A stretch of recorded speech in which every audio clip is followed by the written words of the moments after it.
कहाँ कहाँ बी का उच्चारण नहीं होता है। जब किसी शब्द के अंत में एम और बी हों तो बी का उच्चारण नहीं करना है।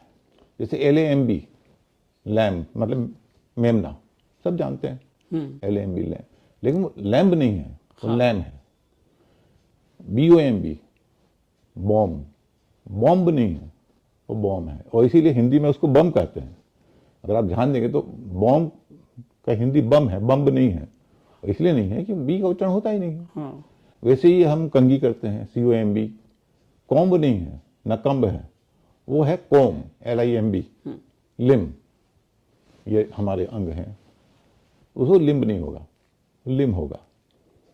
वैसे ही एक शब्द है प्लम, एक है क्रम, अब ब्रेड क्रम्स, अब ब्रेड क्रम्स, ब्रेड क्रम्ब नहीं है, तो ये क्या है, अंगूठा है। इसको लोग थंब बोल देते हैं, THUMB, थंब बोलते हैं, और ये है थम।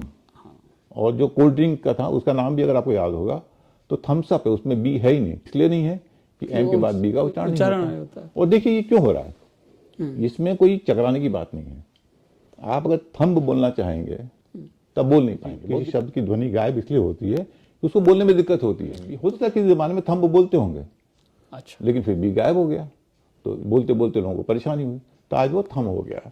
तो ये नियम आपको याद रखना है कि जब किसी शब्द के अंत में एम और बी हों तो बी का उच्चारण नहीं करना है।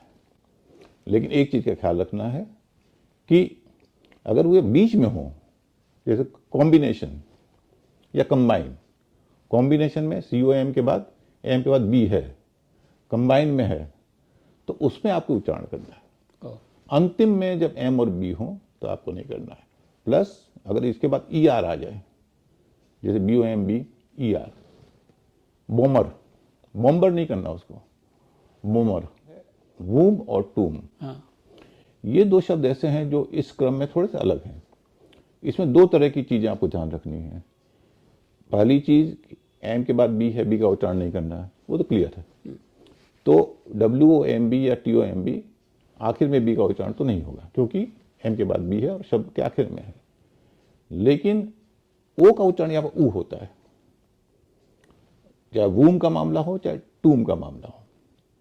और इसकी वजह यह है कि टूम जिस शब्द से बना है शुरुआती, उसमें यू था, इसलिए उसका नाम मुझे एग्जैक्टली याद नहीं आ रहा क्या शब्द था, लेकिन वो यू से था।